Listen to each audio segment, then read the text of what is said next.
All right, everybody. Welcome back to the Stories and Songs podcast. I'm your host, Tim Ash, as always. And today I have my friend Theo Akai in the studio. Theo, welcome, my brother. Hey, thanks for having me, Tim. It's Yeah, my man. pleasure. So you are a Papin guitar, sponsored guitar artist, right? For sure. Papin artist? For sure. Yeah, Papin. Joe Papin in Newburgh, Indiana. I'm sure he can't wait to hear this podcast.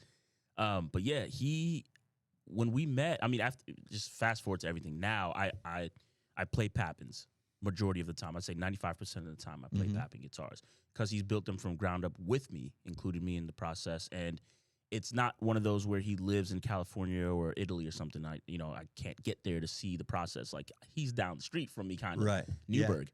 Yeah. So I can Yeah. go down there, do measurements. I can look at the color. That's too brown, too gold, too yellow. So that was really important to me and my wife. You know what I mean? And it just works out it took us to a place where I've been doing a lot of content. And now I'm posting his videos. I'm getting placements with his guitars on there. So Nice. it's 360 full circle. It Yeah, worked out that's really killer, well. man. Yeah. So tell me a little bit about who you are as a person. Like if you had to give like a 2-minute elevator pitch. Man. So for anybody who doesn't know who Sure. Theophilus Akai is. Yeah. Theophilus Akai, yeah, a mouthful. Thanks, Dad. Thanks, my pastor of a dad, right? Theophilus in the Bible means friend of God. But yeah, I'm originally from Ghana, West Africa. Was born in Accra, Ghana, West Africa. Was raised in Newark, New Jersey. Right, so we moved from Ghana to New Jersey when I was about 3, and then from there, at age 8, we moved from New Jersey to Louisville, Kentucky. And we lived in a Presbyterian seminary. Oh, wow. And because my dad wanted to become a pastor. So he went to school there, got his master's in theology and divinity. And all along, me, my 2 sisters, my mom were just kind of hanging around in the background. And along the way, though, I'm picking up small tidbits of cultures, different cultures, right? East Coast culture, a little bit of the South. And then from there, he goes, all right, I want to go get my PhD. And we're like, all right, Dad, here we go again. Where to now? Madison, Wisconsin. Okay. Wow. So I'm ripped out of middle school, 6th grade, moved to Madison, Wisconsin, and then I'm going to school there. And now I'm in a state that's really different. A lot of foreigners there, right? A lot of different cultures kind of intermixing, and the music is the same way, right? I always tell people I could go and see in one night on Lake Mendota, I could see a Peruvian flute band play and then turn around and see like a Grateful Dead tribute band at the age of 13. Yeah. So if you can imagine what, some people always say, man, you play a lot of different styles and these world styles, you have a different, it's because of where I've grown up, where I've lived, where my dad has taken us. Musical soup. Exactly. Yeah. Exactly. So, and then all in the background was African music playing all the time. My mom wakes up in the morning singing African gospels. Beautiful. African music when you're cooking, everything African music, and specifically Ghanaian African music, like in the languages of Ga and Twi, which is the 2 languages that we predominantly speak. And then at least in my household. And then after that, my dad was like, all right, cool, got the PhD. I wanna go somewhere near the Bible Belt line, and I want to do some research. And we're like, oh God, here we go again. Where to now, man? And he's like, we're going to Evansville, Indiana. And Wow. at that time, I had no idea what that was. You're like Podunkville, Indiana. Bro, I thought I was done because Yeah. Madison, Wisconsin is a college city, big. Sure. You know what I mean? Everybody's, ice fishing and snowmobiles, and you can go ice, sailing. Yeah. Just really fun stuff. Everybody's drinking beer, cheese, soup. Just really vibrant culture. And I thought I was going to the country, but we came down here in 2005. I would have been in I got ripped out of my high school, so I started junior year at Castle High School in Newburgh, and we went to Newburgh Presbyterian Church. I continued to develop my music skills, and that's where it all kind of picked up. And from there, I was like, all right, well, I got to make the best of it in Evansville. So I started playing in the bar scene at probably like age 16, 17. Deerhead was a big one. Lamasco was a big one that I played at a lot. And I was just kind of just watching the music scene and all the people that were older than me. Namaste was a band that I used to just check out and even record with. I think I had a reggae band back in high school.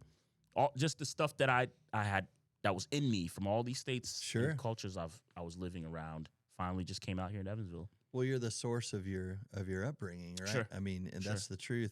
That's the same for me, man. I grew up in a house. I mean, and this isn't about me, but just No, so no, you yeah, know, yeah. I grew up in a house with two older brothers and my Okay. dad, who are all three musical. Okay. And my dad listened to Johnny Cash and Waylon Jennings Yeah. and all that renegade country stuff. Yep. And Conway Twitty There it in is. Alabama, the Statler brothers.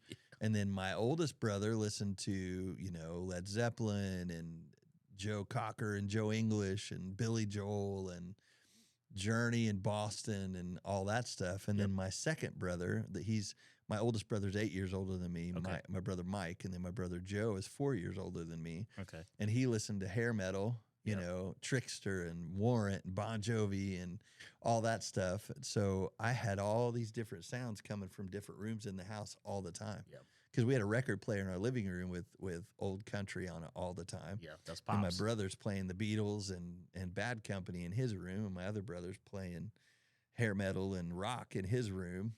So I grew up on all of it, and I grew up loving like Michael Jackson Yeah, and Paul McCartney. Say, that song, dude, changed my life. Really well And- written song. Oh yeah, man. I remember being in 5th grade, and we had gotten tape recorders for Christmas. And I took my second brother Joe's tape recorder and mine, and I would record. I had Say on a tape, and I would record a harmony to my other harmony to it, Right. and then record it onto that, and then I'd erase it and record another one and layer harmonies on top. You were 8-tracking back in the day, I man. was, man, with two single cassettes. And my dad would teach us harmonies. He would say, "This is a third, a fifth, and a seventh, and Okay. you sing that, and you sing that, and you sing that, and I'll sing the lead." And we would learn Eagles and Little That's River awesome. Band and all that stuff, man. That's awesome. So You grew up with it too, man. That's normally how it starts. yeah, and know? my dad's brothers all played, and all their sons play, and daughters, and Yeah. so now all of our kids play. That's awesome. So it's a legacy, man. It's It awesome. is. And I'm trying to make sure that I pass that on. The wife just got me into I give lessons around Evansville, and I do house calls and things like that. But finally, I'm getting to a place where I can give my 7-year-old son some lessons. I was hoping he'd choose the guitar, but he chose the bass. That's okay. I said, I whatever, started on man. the bass. Did you really? Yeah, that's good. He'll get the foundation, the roots, and roots. then if he wants to branch out, he can, and he'll have impeccable timing. Timing is gonna be. Yeah. He's So getting get him- sings already too. Get him a so- clock Yep. one of those round clocks that ticks, Yep. and put it in his room. For real, that's what my dad did in all of our rooms. Yeah. Our timing is, I'm like a walking metronome, man. That's awesome. That's So, awesome. But yeah, that's where I'm at now. Got a family of 3 now. Really fast forward. Man, I was even in college at some point. Believe me, Mm. Almost finished that, but then I had an opportunity to go tour and play music in Iceland and things like that. Man, I couldn't pass it up. So Who was that with? I was with a band called Ociela. Oh yeah, Yeah. Yep. Cynthia. Yeah, Cynthia Murray. and then Murray. Yeah. Yeah. So we just got to do some stuff that not a lot of young people that age in their early 20s get to do. And for some reason, I was like, you know what? Let me not pass this up now because I may regret it. But it worked out. What I was studying in college, enough credits and enough paying attention in the classes that I paid attention to, Sure. it got me into day jobs that have to do with science anyway. So I've always been a musician that held down a day job. I always have. But now I'm to the point where we're looking at, okay, Getting close. it's getting close to start doing this. So where do you work full-time. at I work now? at Sabic in Mount Vernon. Okay. Yep. So we do, plastics research, Yeah. right? Before that, I worked in like wastewater doing wet chemistry. So things like that. Always in labs, always in science. Mm-hmm. So that's the other side of me. But yeah, it just makes sense now to try to break off, eventually and do music full time because now the internet has really changed the game for me. Yeah. Especially being a niche player and being African and having that background and being able to transfer those things that I've learned and grew up with onto a guitar. And then when somebody really needs, man, I really need an African guitar. Where am I going to find that? Oh, well, I'm your guy. You know what I mean? Guy, literally. Yeah, literally. And I live in Evansville, Indiana, but I can record in my studio and I can send it off to you in Sweden or wherever you are. The beauty of the internet, man. It changed everything. So that's where I'm at, man. And that's me. I do sync work.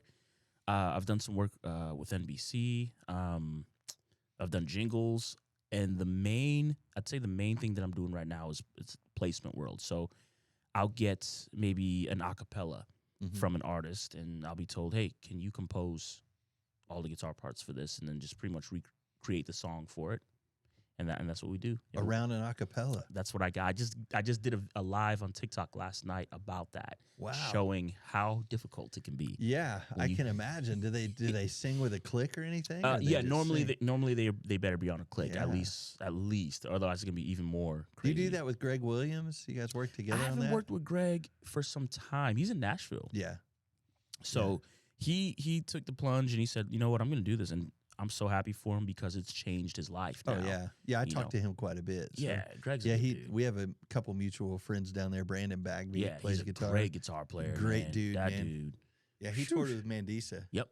And Audio Adrenaline. Yep. So I like Brandon's story too, just showing the aspect of what pressures and things can do to you on the road as a musician. A lot of people don't think about that. We're not all just having fun and he's real, man. Yeah, man. He doesn't hide anything. Nah, he's a great guy. It's a crazy world. But yeah, me and Greg worked together a lot on this specific funk pop sound, right? The guitars are driving funky, real rhythmic. Hence a lot of the African stuff I grew up with was rhythmic, man. And it just transfers all the time to anything that has to do with groove and rhythm. Nice. And he was able to try to kind of use that to his advantage, and now he's in Nashville. He's working with We Rock Studios, and he's doing a lot of great work in the Christian world, trying to bring that funk pop arena into that world because they could use it.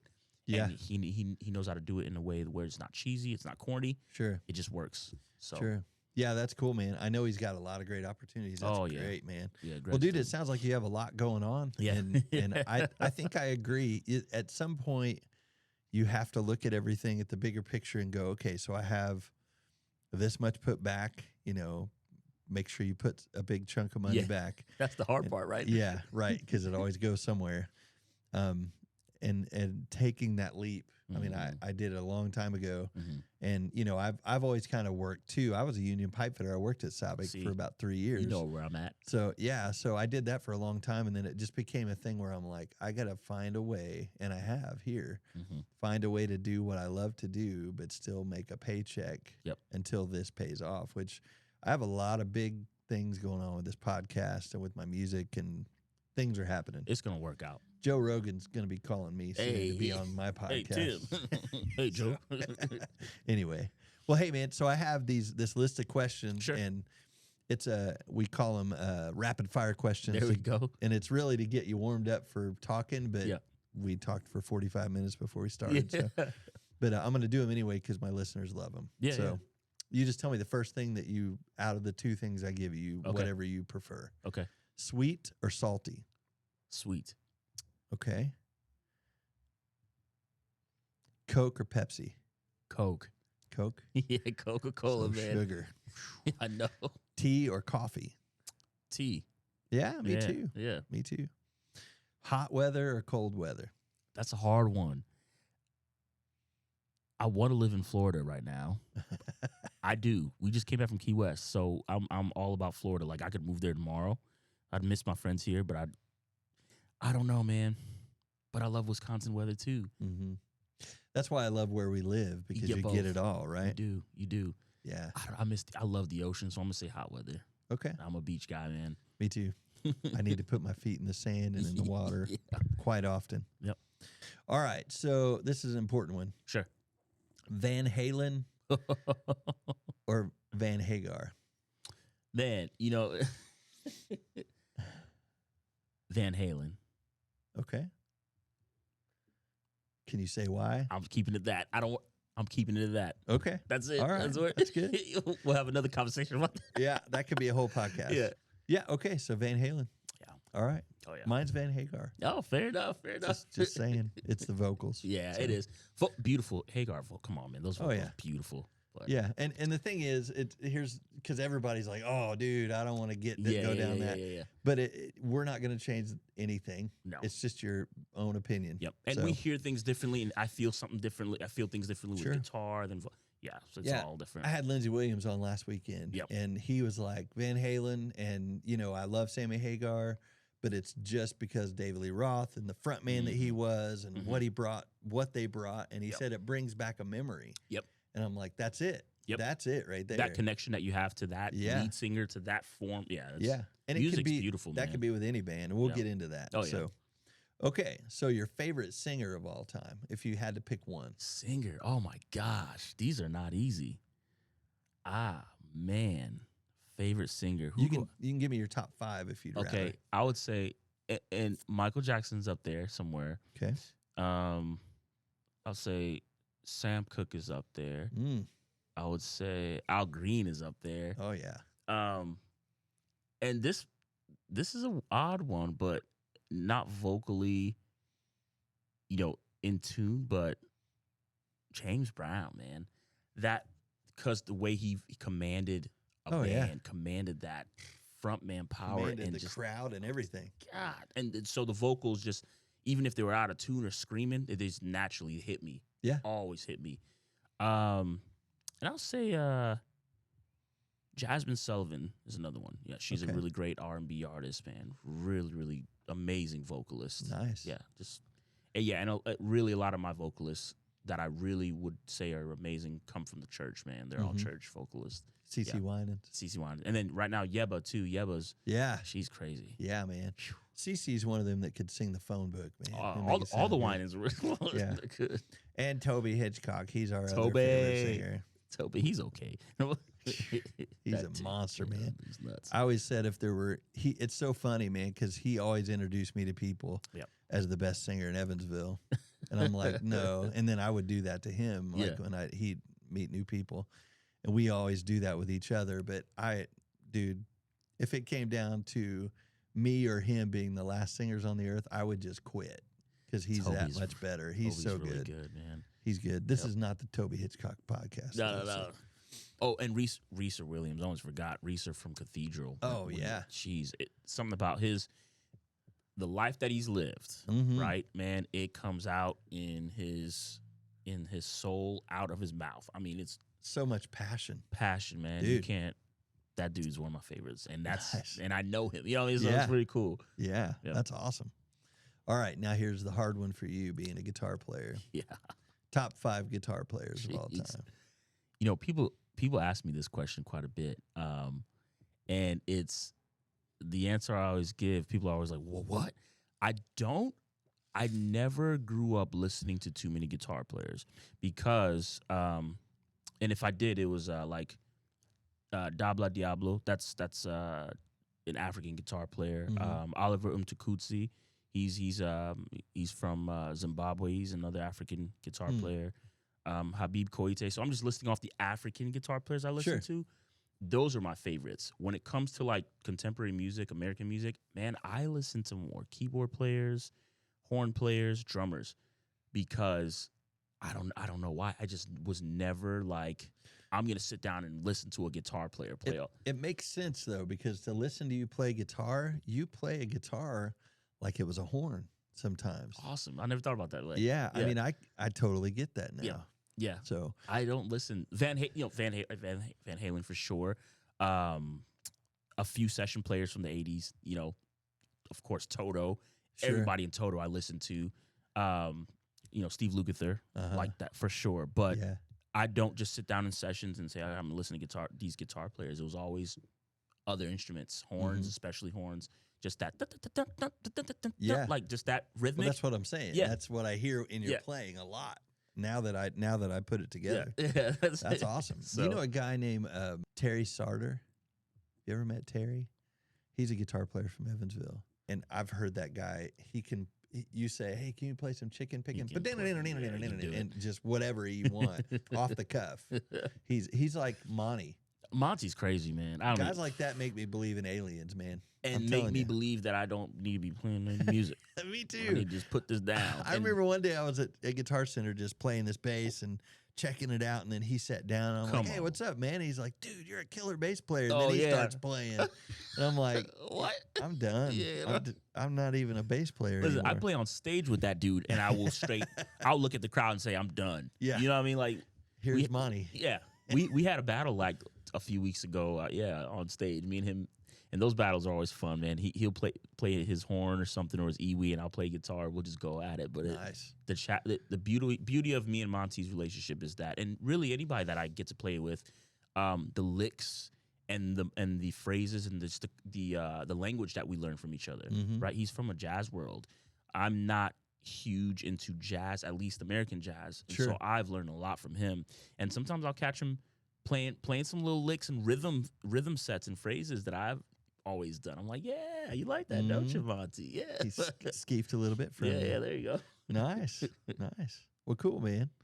So if you had not become a musician, what do you think you'd be doing right now then? Man, honestly, it'd probably be something in the science field. I love science, man. It's something about it. I've always grown up with it. We got doctors in the family, nurses, people in the medical field. I wouldn't say that I'd be in the medical field, but it'd probably have to do with something with plants or some off-wall science. Like neuroscience stuff? Not brain even stuff? Who knows? Hey, if it pays the bills. Go to work for On It down in Texas. There you go. There you go. Doing brain science stuff. There you go. Or herbs. Yeah. The special herbs. Not like That's Joe Rogan's company. He owns it. See, I told you. I'm just speaking it out loud. Yeah, it'd be science. It'd be something like that. Because that's always my fallback when I'm not doing anything musically. Sure. So what is it about music that makes you feel passionate? Yeah. It's just I'm a connector, man. I like seeing other people's connect. I like seeing cultures connect. And I think that stems from me being ripped from a culture, put into a different regional culture. Yeah. Man, I got to go do this. And then as I grew up, I started realizing, like, man, no, this is not a bad thing. This is the beauty of it. You got to be the new guy a lot. A lot. Reinvent yourself. Yeah, I could. Dude, I was the same. I went to 5 different high schools. Oh, you get it. You get it then. Yeah, it was like, okay, so it'd be like, so that part of me I don't really like. I'm not going to be that anymore. Leave that back there. Yeah, this is who I am. Yeah. But it as adults, it allows, I think that's why I think both of us, we have that ability to get into any room and go, I'm in, let's do it. All day, feel comfortable with it too. Right. Yeah. That was very helpful. And as much as I used to think I'd hate it because I was losing friends, gaining friends, all the friends that I had that I've left behind, and they're still good people. I'd still keep in contact with some of them. And, nothing's lost there. You appreciate those things even more. And then the way it ties to the music is that I just started realizing how much music connects all those dots, right? Whatever was missing. And I just praise God that I was able to that he gave me this gift of just being able to play an instrument at least as well as I can, You do okay. I try. Man, there's 12-year-olds that could run circles around me. You know what? There's always somebody better. But that young, man. Yeah. But you're no slouch, dude. Oh, man, I do my best, man. I'd put you in the top 5 guitar players in this area. I appreciate that means a lot. That really does, because it compare yourself to other people, that's a whole nother podcast. Sure. But it's the beauty of it is I felt that God was just like, hey man, I want you to use this. Use this gift, don't squander it. And just playing it, I was like, yeah, cool, gift from God. I can play some guitar, write songs, and hear an acapella and figure it out. But the deeper I go into it, it's more than that. It's to really bring joy. It's to connect. You never know the purpose, right? You never know who's at your show or who wanted to not be alive that day. Yeah. And they just came out. And not to say that it's because of me, it's the atmosphere. But they came out and heard something joyous, and they said, you know what, I could give it another shot, Yeah. You just never know. So you're right, man. You never know who you're going to affect in that moment. And I have a son that's autistic. He remembers everything. That's one of his talents, one of his superpowers. So you really got to be careful what you say, So never off the hook with that one. Nope. What's his name? Matthew. Awesome. His initials are MMA, and his nickname is Math. Okay. Because he's so good at math. Good for him. He's like off the charts with math, man. But he's a great kid. He plays guitar. Yep. Yeah, I had a picture of him with that guitar on Facebook, and Joe Pappin said he'll never be financially stable again. Joe ain't lying. That's right. That's right. Actually, let's do that real quick. Today's episode is actually sponsored by Pappin Guitars in Newburgh, Indiana. Our friend Joe Pappin. If you guys need a good guitar, you can go to is it pappingguitars.com? I believe it's pappingguitars.com. Yeah, and I'll put that link on the video. Pappingguitarworks.com, something like that. Yeah, we'll look it up. I'll put the link on the video. You guys check it out and go check Joe out. You're his only signature artist right now, right? I believe I am, yeah. And I'm on my second one within a short amount of time. And I believe, and I'm just speaking out loud here, that a third one should be coming, a Telecaster type. Nice. For Christmas. So do you have a hollow body that he built? No, I don't. Both of mine are solid bodies. I have a green, like a coral one, and I have coral as in pinkish, and then I have a green kind of a forest type colored one. Yeah, those are both awesome. Man, they're really nice guitars. Man, I've been poking him in the ribs for a hollow body. He can let me be the first Pappin hollow body. He's made one. Didn't you? Yeah. You played it, right? I played it. The thin one. He's played, and then he made one with a proprietary one with an amp and speaker inside the hollow body. Oh, so wow. I was walking around the room playing it, hearing with effects. Really? Yeah, the speaker was awesome. In there. I mean, Joe, that's what I want. Yeah, I want that guitar. He wants the guitar. Sorry, Joe. Yep, that's what I want. And, all right, man. If you could pick one collaboration that would be your dream collaboration, who would that person be? That's the hard one. It's funny. I think about this all the time.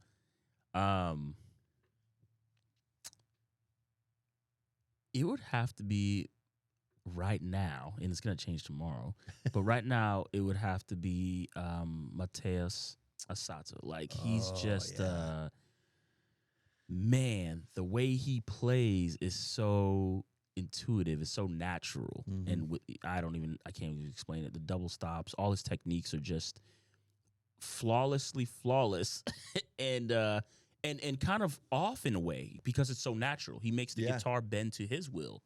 And that's the key, you know what I mean, to an instrument like that, to such an imperfect instrument like the guitar. It's a really weird instrument if you think about it. Yeah. Really, you're rubbing your fingers against steel strings. And wood, yeah. Yeah, it's odd, but he makes it sound so musical and natural. I want to work with him really bad. That's a good one, man. I love watching that guy play. So amazing, man. My wife, it cracks me up because, like, we'll sit down, in the evening we have our routine where she'll get on her phone and watch her funny TikToks and stuff, and I have the TV, the 60-inch in the bedroom, and I'll turn on YouTube and watch guitar videos, or like Rhett Shaw and the Ninja guy.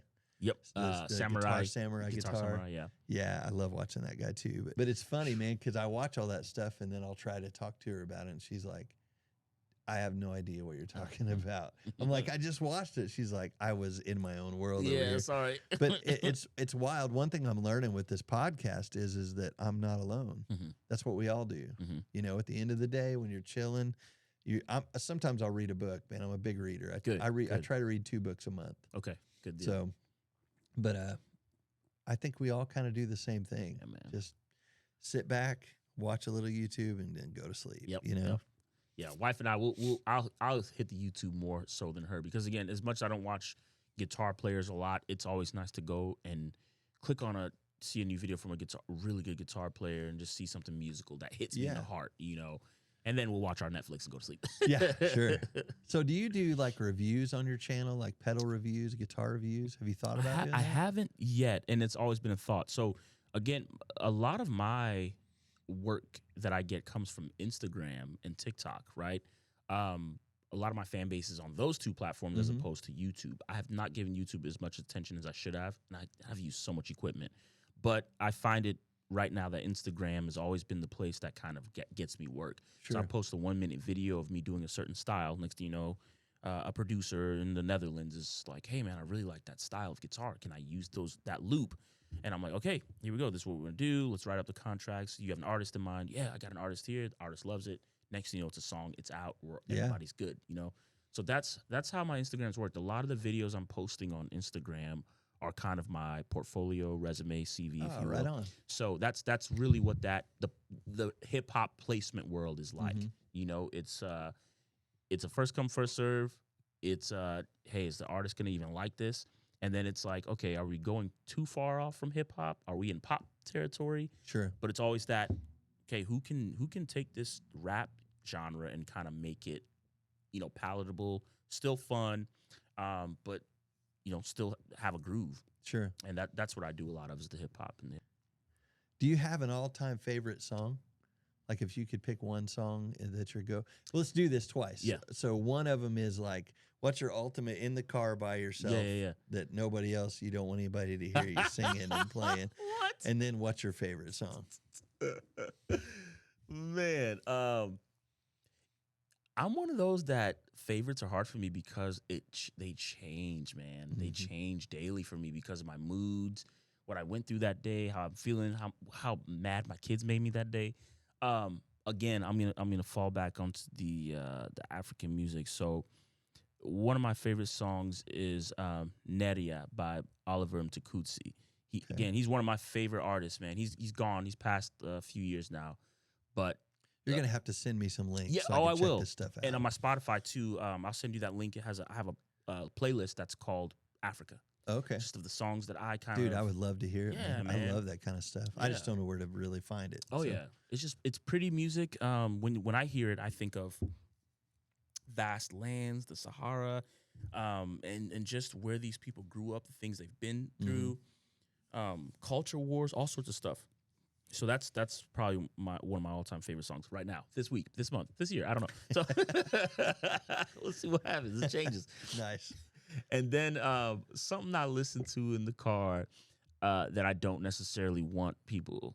I listen to a lot of Celtic music. I mean, I eat it up because the rhythms, not necessarily that they're similar to, West African music. And again, I want to correct this. When I say African music, I'm generalizing so much. I want people to know, and this is part of a series that I did on TikTok, teaching people about the different regions, broken down to tribe, broken down to clan in each, like a lot of countries in Africa, and how the music is all different. You can't just say African music because then because it's so different. Yeah, you have Tuareg music in the Sahara Desert. You have Ghanaian high life. You have there's just so many genres out there, and they're all different. But the Irish music, the Celtic music that I listen to, it has these stylistic variations that are kind of similar to West African music.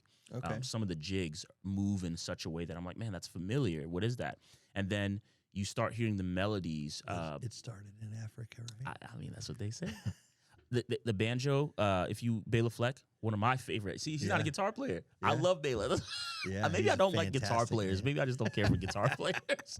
He's a great banjo player. He did a whole documentary, Throw Down Your Heart. He went all the way to West Africa, traveled around, and tried to reincorporate and show these people, like, hey, this instrument that I'm really good at, it actually comes from here, And he was hopping on with these different griots, and griots are these storytellers in West Africa and Africa in general. They tell stories through music and poem.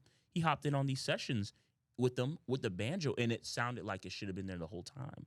Wow. You know what I mean? And so that's what I mean. This Celtic music, there's something about it. I listened to Monaghan's Jig, one of my favorite Celtic songs. It's got a melody that's haunting, but it's beautiful at the same time. It makes you feel like you're running from something, but facing it head on at the same time. It's all these emotions. I'm like, man, a lot of Celtic music is like that. It's very emotional, and that's why I love it. So cool. I don't let people know I listen to Celtic music. Nice, nice. So I'd figured it was going to be like Shaggy or something. Oh no, well I listen to Shaggy too. Though. Yeah, it's that Celtic. Those jigs, man. Those jigs. So this is one I really am curious to know. What really got you into music, and was there like a light bulb moment for you that you went, I got to do this?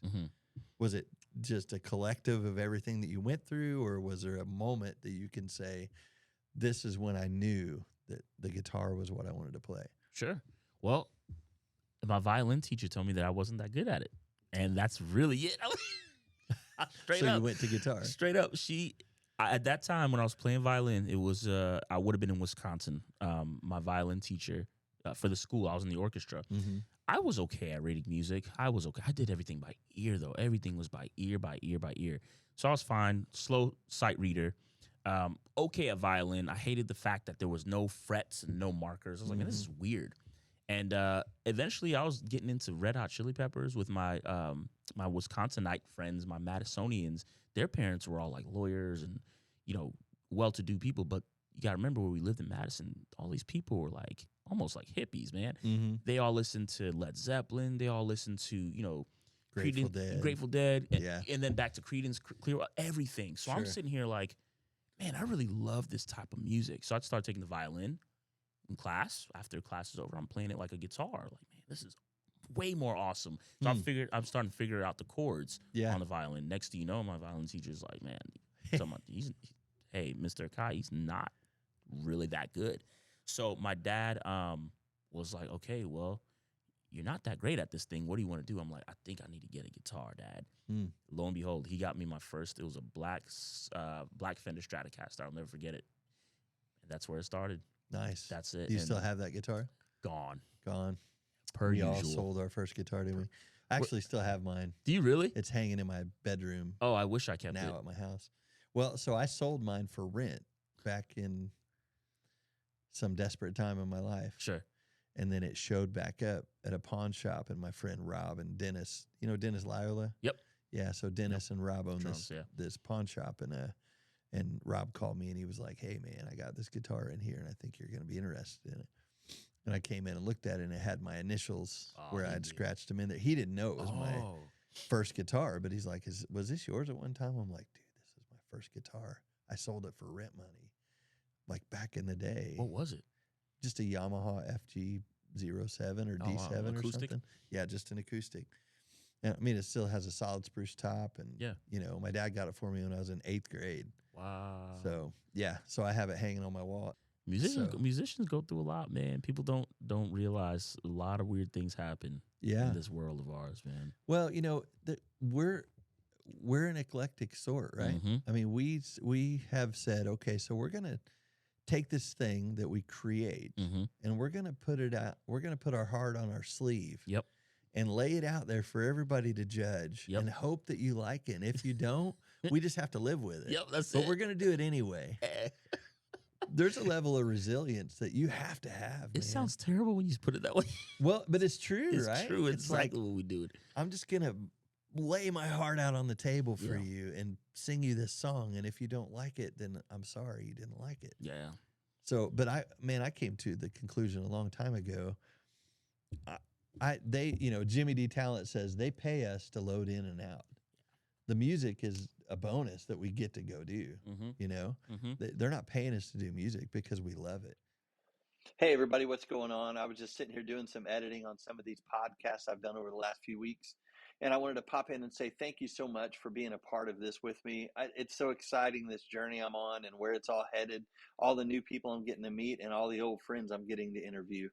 If you would, down in the description, it has a like and subscribe option and a follow button and a bell. If you guys would hit that notification bell, like and subscribe, that really helps me out with the algorithms, and it will really help my channel to grow the way that it needs to. Again, I thank you so much, and I appreciate all of you very much. I'll see you in the next one. Okay, so what's next for you? What do you got going on this year? Yeah, so this year I am, again,